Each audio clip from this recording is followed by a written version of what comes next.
Welcome to point decoded. ఏదైతే శ్రీకాంత్కు సంబంధించిన payroll వివాదం కొనసాగుతున్న నేపథ్యంలో ఎప్పటికప్పుడు టీడీపీ అలాగే వైసీపీ మధ్య మాట యుద్ధం కూడా కొనసాగుతోంది. ముఖ్యంగా ఇందులో పేరోల్కి సంబంధించి పేరోల్ ఇచ్చిన ప్రభుత్వం ఏదైతే ఉందో దాని గురించి మాట్లాడే నేపథ్యంలో హోంమంత్రి అనిత కూడా దానికి సంబంధించి నాకు తెలియకుండానే ఈ మొత్తం వ్యవహారం నడిచిందనే విధంగా మాట్లాడిన పరిస్థితి మనం చూసాము. దాని నుంచి అలా కాదు, పూర్తి స్థాయిలో హోమ్ మినిస్టర్ ఆధ్వర్యంలోనే తన కనుసన్నల్లోనే ఇది మొత్తం జరిగింది అంటూ వైసీపీ ఇప్పటికే ఆరోపణలు చేస్తుంది. దానికి సంబంధించి ట్రూత్ బాంబ్ అంటూ నిన్న కొన్ని డాక్యుమెంట్స్ని కూడా వైసీపీ విడుదల చేసింది. ఈ నేపథ్యంలో మొత్తం అసలు ఈ విషయం ఏంటి, ఈ మొత్తం ఏం జరిగిందన్న వివరాలు కూడా మనం ఒకసారి గుర్తు చేసుకోవాల్సిన అవసరం ఉంటుంది. శ్రీకాంత్ ఏదైతే నెల్లూరు జిల్లాకు సంబంధించిన ఒక కరడుగట్టిన నేరస్తుడు అని అంటున్నారు. మొన్నటిదాకా ఈ విషయం ఎంతమందికి తెలుసో కానీ ఎప్పుడైతే ఈ పేరోల్ వివాదం బయటకు వచ్చిందో ఆ తర్వాతనే శ్రీకాంత్కి సంబంధించిన వివరాలు కానివ్వండి, విషయాలు కానివ్వండి, రెండు తెలుగు రాష్ట్రాల ప్రజలు దాని మీద సెర్చ్ చేయడం అనేది అయితే ప్రారంభించారు. అతను అప్పటికే ఒక ఖైదీగా ఉండడము, అతను ఖైదీ నెంబర్ 1435 పేరుతో అంటే ఆ నెంబర్తో ఆయన సెంట్రల్ జైల్లో ఆయన ఉండడం అన్నది ప్రతి ఒక్కరు తెలుసుకున్నారు. అయితే ఈ నేపథ్యంలో అసలు ఏంటి ఈ పేరోల్కి సంబంధించిన వివరం ఏంటి అనేది ఒకసారి డిస్కస్ చేసే నేపథ్యంలో శ్రీకాంత్ అనే వ్యక్తికి యావజ్జీవ కఠిన కారాగార శిక్ష పడింది. ఆ తర్వాత తన కుటుంబంలో ఉన్న కొన్ని కారణాల రీత్యా తనకు పేరోల్ కావాలి అని తన తండ్రి చేసుకున్న ఒక అభ్యర్థన మేరకు తనకు పేరోల్ అన్నది ఇచ్చారు. ఇది ఇప్పటివరకు ఉన్న స్టోరీ. కానీ ఒక్కసారిగా ఏదైతే దీనికి సంబంధించి కూటమి ప్రభుత్వం ఉందో కూటమి ప్రభుత్వానికి అనుకూలంగా ఉన్న ఒక పత్రికలో ఈ ఖైదీకి ఎలా మీరు పేరోల్ ఇస్తారు అంటూ చేసిన వ్యాఖ్య ఏదైతుందో వచ్చిన ఒక వార్తా కథనం ఏదైతుందో ఆ కథనం ఆధారంగా ఆ వ్యక్తి ఎవరైతే శ్రీకాంత్ ఉన్నారో శ్రీకాంత్ ఒక మహిళతో సన్నిహితంగా ఉన్న కొన్ని వీడియోలు బయటికి రావడము, అతను అంత కరడుగట్టిన నేరస్తుడికి మీరు ఎలా పేరోల్ ఇస్తారంటూ వేసిన ప్రశ్న ఏదైతే ఉందో ఆ ప్రశ్నకు సమాధానం చెప్పే క్రమంలో కూటమి ఒక సెల్ఫ్ గోల్ వేసుకుంది అనేది అయితే మనకు అర్థమవుతుంది. అందులో ముఖ్యంగా మనం చూడాల్సిన విషయాలు 2-3 ఉన్నాయి. మొదటిది, పేరోల్ అన్నది ఎవరైనా సరే ఒక నిందితుడు ఉంటే ఆ నిందితుడికి సంబంధించిన ఒక హక్కుగానే చెప్పలేం కానీ బట్ అతనుకున్న ఒక అవకాశంగా మనం భావించవచ్చు. అలా పేరోల్ తీసుకొని తనకు ఏదైనా పర్సనల్గా సమస్యలు ఉన్నా సరే, తన కుటుంబానికి ఏదైనా అవసరం ఉన్నా సరే పేరోల్ మీద తను బయటకు వచ్చే అవకాశం ఉంటుంది. ఈ నేపథ్యంలో తనకి పేరోల్ మంజూరైంది. పేరోల్ మంజూరైన తర్వాత ఏదైతే నేను చెప్పినట్టుగా ఒక మీడియా కథనం ఆధారంగా ఆయన పేరోల్ని క్యాన్సిల్ చేసే క్రమంలో అసలు ఈ పేరోల్కి మాకు సంబంధం లేదు అనే విధంగా కొన్ని వ్యాఖ్యలు వినిపించారు హోంమంత్రి అనిత. అయితే ఈ పేరోల్ రావాలి అంటే దెర్ ఈజ్ ఏ ప్రొసీజర్. ఆ ప్రొసీజర్ ప్రకారం 2 ఎమ్మెల్యేలు ఆయన పేరోల్కి సంబంధించి విజ్ఞప్తినిచ్చారు. ఆ ఎవరో కాదు, 2 వ్యక్తులు కూడా, ఒకరు నెల్లూరు జిల్లాకు సంబంధించిన రూరల్ ఎమ్మెల్యే కోటంరెడ్డి శ్రీధర్ రెడ్డి అయితే మరొక వ్యక్తి గూడూరు ఎమ్మెల్యే పాసం సునీల్ కుమార్. వీళ్ళిద్దరు కూడా 1వ తారీఖు 5వ నెల 2025వ తారీఖున ఒక లేఖను ఇచ్చారు. ఆ లేఖ ప్రకారం ఈయనకి పేరోల్ ఇవ్వాలి, అతను ఎవరైతే కుటుంబ సభ్యులు వాళ్లకున్న సమస్యల కారణంగా అతను పేరోల్ కావాలని చెప్పి ఒక రిక్వెస్ట్ పెట్టుకున్నారు. ఆ రిక్వెస్ట్ని కన్సిడర్ చేయండి అంటూ ఒక లేఖ రాశారు. ఆ లేఖ రాసిన తర్వాత ఆ లేఖ ఆధారంగా జరిగిన ఫైల్ ఏదైతే ఉందో దాన్ని 16/7/2025వ తారీఖున కేవీ కిషోర్ కుమార్ ఎవరైతే హోమ్ సెక్రటరీ ఉన్నారో, రాష్ట్ర హోమ్ సెక్రటరీ, ఆయన ఇతనికున్న క్రిమినల్ రికార్డు ఆధారంగా ఆయనకు పేరోల్ ఇవ్వకూడదని చెప్పి రిజెక్ట్ చేశారు. కానీ ఆ తర్వాత ఏం జరిగిందో తెలియదు. ఆ తర్వాత జరిగిన పరిణామాల నేపథ్యంలో ఈ పరిణామాల్లో కూడా ఒకటి ఎండోర్స్మెంట్ నెంబర్ 4195 ఆఫ్ 16/5/2025 చెప్పాక హోమ్ మినిస్టర్ ఎండోర్స్మెంట్ ఆధారంగా ఇది లెటర్ వచ్చింది, అయినా సరే నేను రిజెక్ట్ చేస్తున్నానంటూ తను ఒక లేఖనిచ్చారు. కానీ ఆ తర్వాత పరిస్థితులు ఏమైందో తెలియదు. కానీ 30వ తారీఖు 7వ నెల 2025వ తారీఖున అతనికి పేరోల్ మంజూరు చేస్తూ చీఫ్ సెక్రటరీ కుమార్ విశ్వజిత్ ఒక లేఖను విడుదల చేశారు. ఆ లేఖ కూడా మనకు కనిపిస్తుంది. సో ఈ నేపథ్యంలో అనిత చేసిన వ్యాఖ్యల ఆధారంగా చూస్తే మాత్రం కేవలము ఆమెకు సమాచారం లేకుండానే మొత్తం జరిగింది అన్న వాదన వినిపించే ప్రయత్నం చేశారు. కానీ ఇక్కడ అసలు నిజాలు వేరే ఉన్నాయనేది అర్థమవుతుంది. ఎందుకంటే 16వ తారీఖున ఎవరైతే కేవీ కిషోర్ కుమార్ దీన్ని రిజెక్ట్ చేసిన తర్వాత 30వ తారీఖు అంటే కేవలం 13 రోజుల వ్యవధిలోనే ఆ ఫైల్ మొత్తం రీసర్క్యులేట్ ఎలా వచ్చింది, అది మినిస్టర్కి తెలియకుండానే, మినిస్టర్కి సమాచారం లేకుండానే, ఆమె అప్రూవల్ లేకుండానే ఇది ఎలా జరుగుతుంది అనేది ఇవాళ వైసీపీ వేస్తున్న ప్రశ్న. దాని సమాధానాలు అయితే వెతకాల్సిన అవసరం ఉంటుంది. అంతేకాకుండా కోటమిరెడ్డి శ్రీధర్ రెడ్డి అలాగే పాశం సునీల్ కుమార్ ఇచ్చిన ఎండోర్స్మెంట్ లెటర్స్ ఏవైతే ఉన్నాయో ఆ లెటర్స్ మీద ఎండోర్స్మెంట్ కూడా డైరెక్ట్గా అనితనే చేశారు అన్నది ఇప్పుడు వినిపిస్తున్న ఆరోపణ.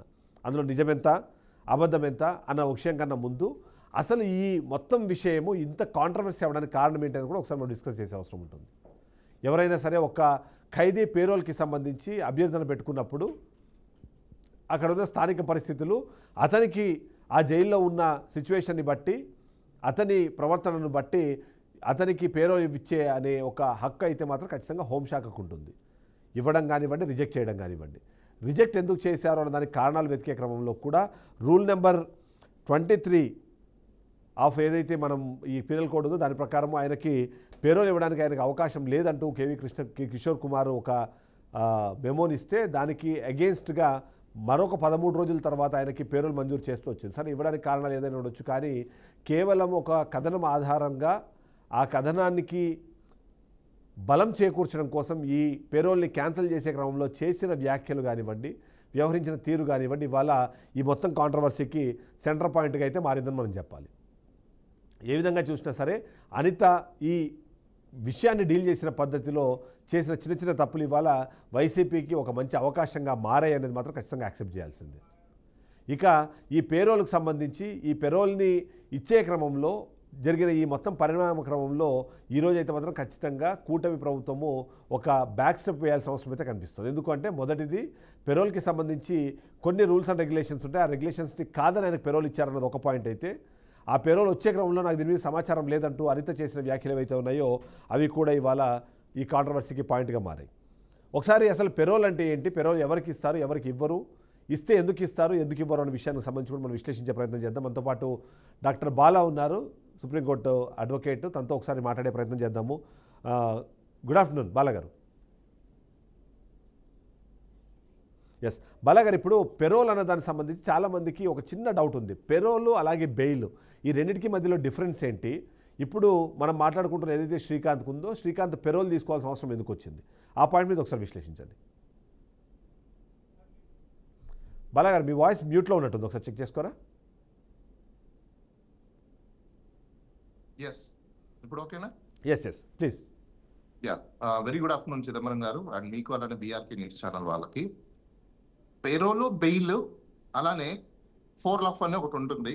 ఓకే, ఇప్పుడు మీకు 4 లాఫ్కి పేరోల్కి డిఫరెన్షియేషన్స్ అది మనం ఒక పార్ట్ తీసుకోవాలి, బెయిల్ ఒక పార్ట్ తీసుకోవాలి. బెయిల్ ఎప్పుడు ఉంటుందంటే కన్విక్షన్ అవ్వకముందు, అంటే అండర్ ట్రయల్స్ ఉన్న వాళ్ళని, కోర్టు వాళ్ళని శిక్షించకుండా ముందు ఉండే వాళ్ళని మాత్రమే బెయిల్ అని మనం అంటాం. వన్స్ ఒకసారి కన్విక్షన్ అయిపోయిన తర్వాత, అంటే శిక్ష పడిన తర్వాత, వాళ్ళని 2 టైప్ ఆఫ్ థింగ్స్ ని మనము యూజ్ చేస్తాం టర్మినాలజీ. ఒకటి పెరోల్ అని అంటాం, అంటే లైఫ్ కన్విక్షన్స్ పడిన వాళ్ళకి. సెకండ్ వచ్చేసి 4 లాఫ్ అని మనం అంటాం, అంటే ఇది స్వేచ్ఛగా వాళ్ళని విడిపించడం అనమాట. అంటే కొద్ది రోజులు వాళ్ళు బయటికి వెళ్ళి లీవ్ తీసుకొని రావడం. అంటే ఇప్పుడు మనము సపోజ్ ఇప్పుడు 6 months ఒకసారి ఎక్కడన్నా ఫారెన్కి వెళ్ళారనుకోండి, 2 months 3 months లీవ్ ఎలా తీసుకుంటారో ఇది కూడా అలాంటి లీవ్ టైప్ అనమాట. కానీ పేరోల్ అంటే ఏంటంటే ఇట్స్ కండిషనల్ కూడా. కొన్ని సందర్భాల్లో మాత్రమే పేరోల్ అనేది గ్రాంట్ చేయడం అనేది జరుగుతుంది. అది ఏంటంటే అనేది కూడా నేను మీకు ఒకసారి ఎక్స్ప్లెయిన్ చేసి చెప్తాను, సో దట్ ప్రజలు కూడా దాని గురించి నీట్గా తెలుసుకోవడానికి ఈజీగా ఉంటుంది. ఏ సందర్భాల్లో ఇస్తారు పేరోల్, ఎవరికి ఇస్తారంటే లైఫ్ ఇంప్రూవ్మెంట్ పడిన కన్విక్షన్స్ ఉన్న వాళ్ళకి 3 years అయిపోయి ఉంటే వాళ్ళకి పెరోల్ ఇచ్చే అవకాశాలు ఉంటాయి. దెన్ అదర్ దాన్ ఎవరైతే కన్విక్ట్ అయిపోయి కొంచెం సెంటెన్స్ ఎక్కువ పడి ఉంటారో వాళ్ళకి మినిమం ఎలిజిబిలిటీ ఏంటంటే 1 year సర్వ్ అయిపోయి ఉండాలి. ఓకే, దీంతో పాటు ప్రొహిబిషన్ ఆఫీసర్ అని ఉంటారు. చాలా మందికి తెలియని విషయం ఏంటంటే పోలీస్ అని అంటున్నారు. It's not a police, prohibition officer అని ఉంటారు. ఈ ప్రొహిబిషన్ ఆఫీసర్ ప్రతి డిస్ట్రిక్ట్ లో ఉంటారు, under control of superintendent of police దగ్గర ఉంటారు. వీళ్ళు ఈవెన్ కలెక్టర్ వాళ్ళకి కూడా రిపోర్ట్ చేయడం అనేది జరుగుతూ ఉంటుంది. బేసికల్ గా ఎమర్జెన్సీ కేసెస్ లో వీళ్ళు బేసిక్ గా ఈ పెరోల్ అనేది ఇవ్వడం జరుగుతుందండి. ఏంటంటే ఆ ఎమర్జెన్సీ కండిషన్స్ అనేది ఒకసారి మనం అది కూడా మనం మాట్లాడుకున్నాం. ఓకే, ఇంకోటి ఎమర్జెన్సీ కండిషన్స్ లో ఎక్కువగా ఫ్యామిలీస్లలో ఎవరైనా చనిపోయినప్పుడు, లేదు అంటే సపోజ్ కూతురు పెళ్లి చేయడమో, లేకపోతే వీళ్ళ ఫైనాన్షియల్ కండిషన్స్ ఏదైనా బాగలేనప్పుడు, లేకపోతే ప్రాపర్టీ డిస్ప్యూట్ ఏదైనా ఉండి ఈయనని కంపల్సరీగా అక్కడ తీసుకెళ్ళాలి, సైన్స్ పెట్టించాలన్న సందర్భాలలో, అలాంటి సందర్భాలలో పేరోల్స్ ఇవ్వడం అనేది జరుగుతుంది.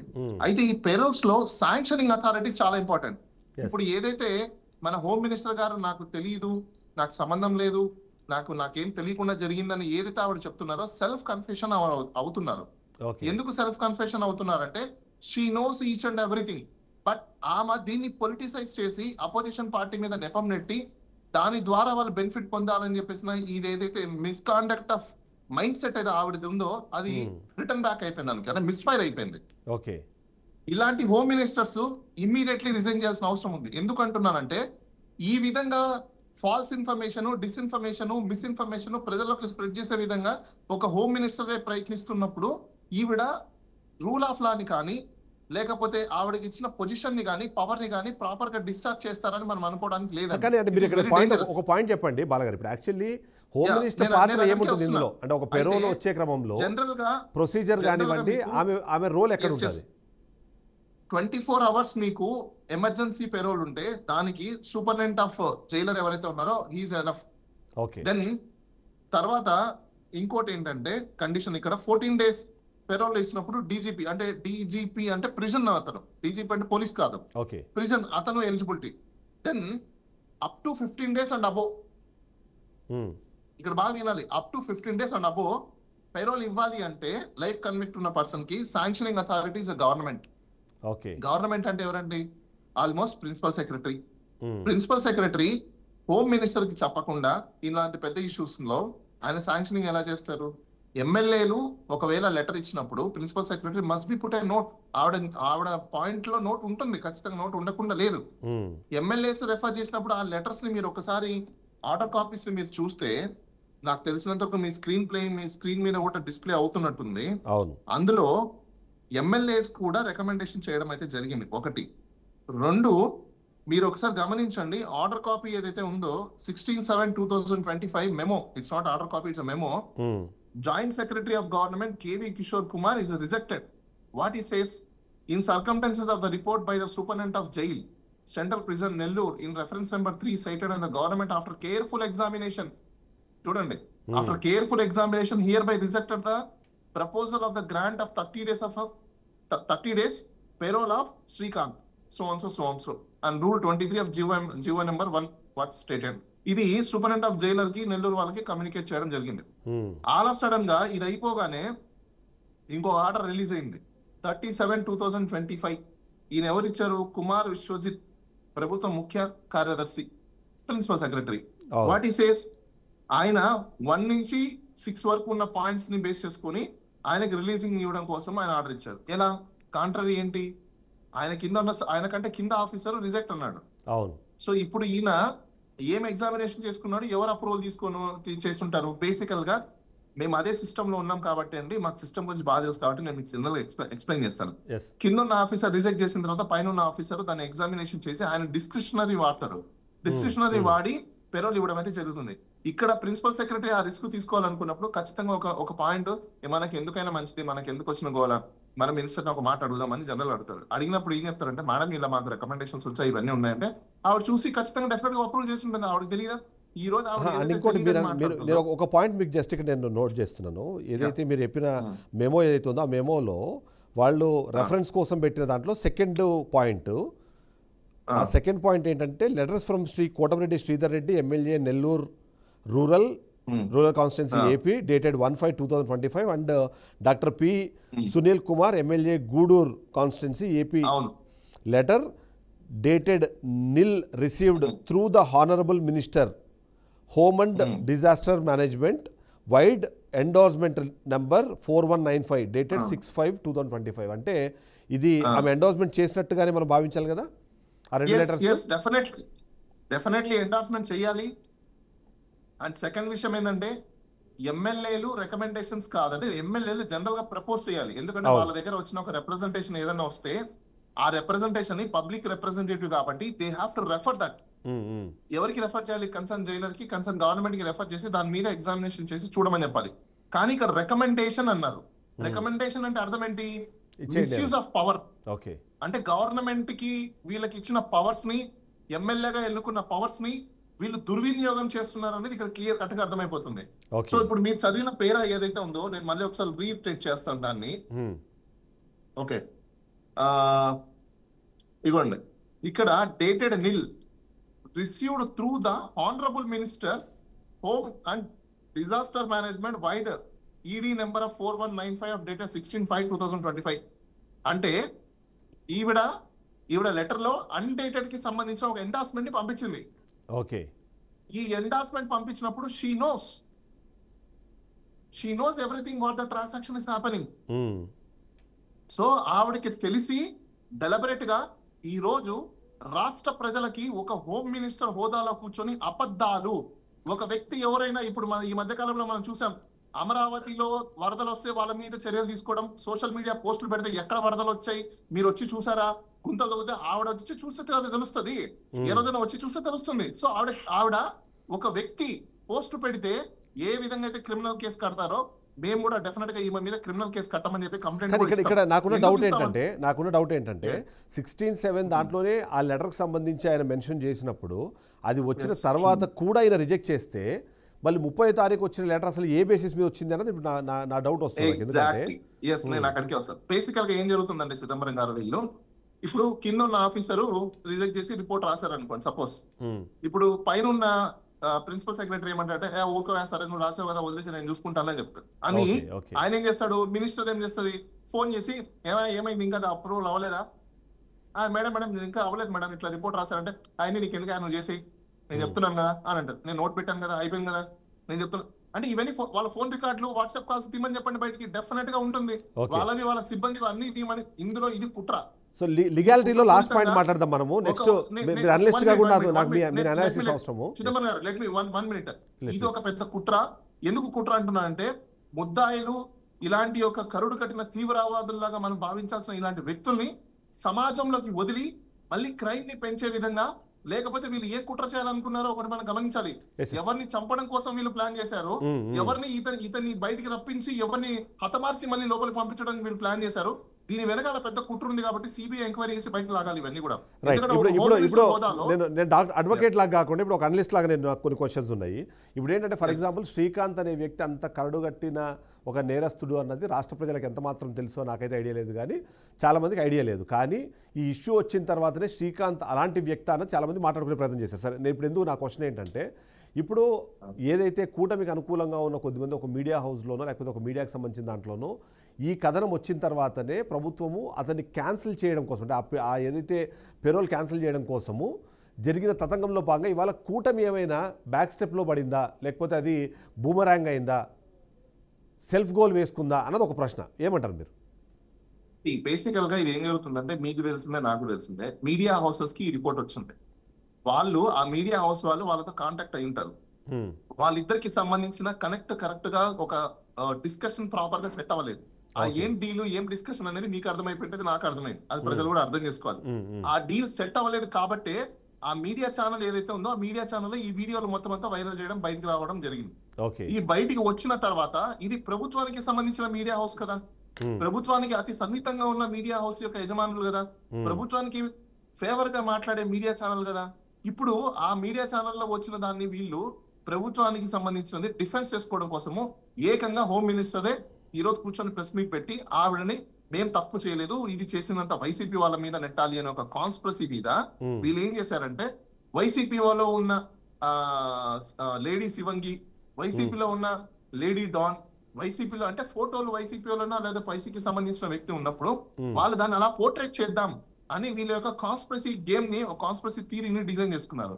ఆ డిజైన్ చేసుకున్న థియరీ ప్రకారమే ఈ రోజు మీడియాలో అది వైరల్ అయ్యేసరికి తర్వాత దీని మీద పెద్ద ఎత్తున చర్చ రావడము, దాన్ని ఎక్కడ హోమ్ మినిస్టర్ తన దగ్గరికి తన మీదకి వస్తుందని చెప్పేసి అని ఆవిడ భయభ్రాంతులతో ఇమీడియట్ గా ఆవిడ ఏం చేసిందంటే మనకి ఎందుకు వచ్చిన గోల, మనం ప్రెస్ మీట్ పెట్టేసి ఒకరి మీద మనం వేసేస్తే నేను ఎలా అధికారంలో ఉన్నాను కాబట్టి అది వాళ్ళ మీదకి వెళ్ళిపోతుంది అనే ఒక ప్లాన్ వేసుకునింది ఆవిడ.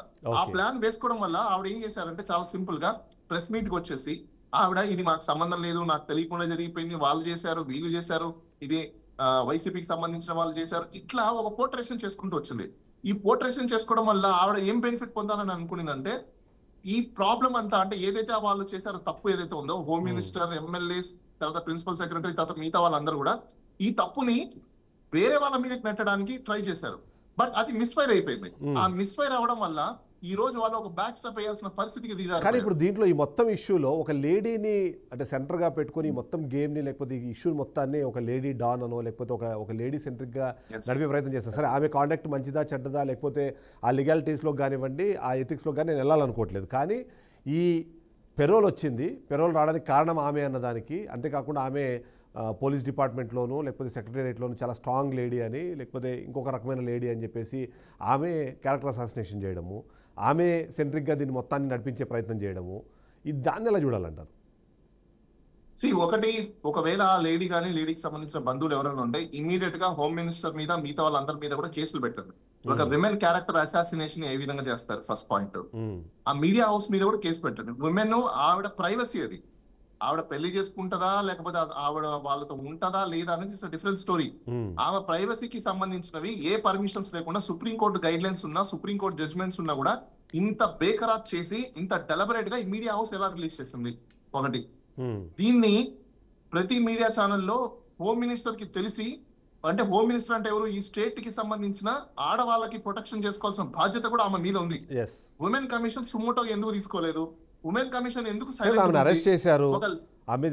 గంజాయి కేసులు ఏవో ఉన్నాయన్నారు. తర్వాత మిగిలిన ఇది రాంగ్ అండి. చిదంబరం గారు ఇక్కడ డెలిబరేట్ గా నాకు పోలీస్ యొక్క కాండక్ట్ తెలుసు కాబట్టి నేను చెప్తున్నా, ఇందులో ఖచ్చితంగా పోలీస్ వాళ్ళకి హై కమాండ్ నుంచి ఇన్స్ట్రక్షన్స్ వచ్చి ఉంటాయి కాబట్టి వీళ్ళే కార్ లోపల గంజాయి పెట్టడము, లేకపోతే వీళ్ళే ఏదో గంజాయి కేసులు ఉన్నాయి తప్పుడు కేసులు పెట్టడము, తప్పుడు కేసులు పెట్టి వీళ్ళు ఆమెను ఇరికించి ఈరోజు జైలుకి పంపించడం అనేది జరిగింది తప్ప ఇందులో నిజంగా వాస్తవాలు ఉండవని నేను భావిస్తున్నా. ఎందుకు భావిస్తున్నాను కూడా రీజన్ చెప్తాను. నేను ఇట్లా ఫేక్ కేసులకు సంబంధించిన గంజాయి కేసులు కట్టిన దాని మీద ఒక కేసు నేను చేస్తున్నాను ఇప్పుడు, ఏది రాజమండ్రికి సంబంధించింది. ఆ కేసు వింటే అందరూ ఆశ్చర్యపోతారు. పోలీసు వాళ్ళే సెల్ ఫోన్లు కొని, పోలీసు వాళ్ళే వెహికల్స్ ని కొని, పోలీసు వాళ్ళే దానికి సంబంధించిన మొత్తం స్కెచ్ అంతా వేసుకొని ఆ యొక్క అనామకులైన పాపం అభాగ్యులైన పిల్లల్ని, చాలా మంది యూత్ ని ఆ కేసులలో ఇరికించేసిన.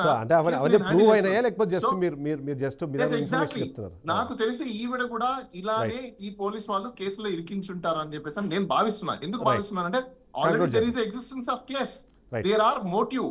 వాళ్ళ యొక్క మోడ్ ఆఫ్ అపెరెండిస్ మనం ఒకసారి చూసుకుంటే, అంటే వాళ్ళ యొక్క యాక్ట్ మనం ఒకసారి చూసుకుంటే డెఫినెట్లీ పై నుంచి ప్రెజర్ చేసే ఈ రోజు ఆమెను బయట తిరగనివ్వకుండా దొంగ కేసు పెట్టి లోపలేశారని నేను భావిస్తున్నాను. Right, thank you very much Bala గారు. అంటే చాలా బాగా మీరు విశ్లేషించారు. అంతేకాకుండా ఈ పెరోల్ సంబంధించి సామాన్య అంటే ప్రేక్షకులకు కూడా ఏవైతే డౌట్స్ అన్ని క్లియర్ చేసే ప్రయత్నం చేస్తారు. ఓవరాల్గా ఇక్కడ చూస్తే మాత్రం మనము ఇవాళ చూడాల్సిన అంశాలు, నేను మొదటి నుంచి చెప్తున్నట్టుగా ఈ పెరోల్ అన్నది ఇవ్వడము ఇవ్వకపోవడం అనేది ఖచ్చితంగా ప్రభుత్వానికి సంబంధించిన ఒక అంశము. కానీ ఇవ్వడానికి ఏవైతే కారణాలు చూపించారో అవి ఇవ్వకుండా ఉండడానికి కూడా అవే కారణాలు ఉన్నాయి.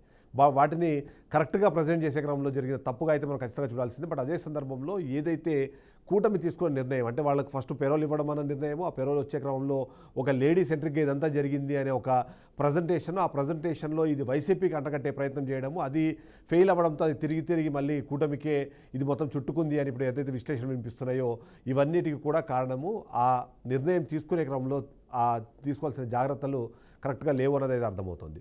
పెరోల్ ఇవ్వడం అన్నది ప్రభుత్వ నిర్ణయము. పెరోల్ ఎవరికి ఇవ్వాలన్నది దానికి కొన్ని రూల్స్ అండ్ రెగ్యులేషన్స్ ఉన్నాయి. వాటిలో ఖచ్చితంగా ఇప్పుడు ఏదైతే శ్రీకాంత్ చేసిన రిక్వెస్ట్ అయితే ఉందో అది అందులో కుదరదు. అంతేకాకుండా శ్రీకాంత్ కూటమికే పనిచేశారు అనే విధంగా కొన్ని విశ్లేషణలు వినిపించడం, దానికి సంబంధించి కొన్ని ఆధారాలు బయటపెట్టే ప్రయత్నం చేయడం కాదు.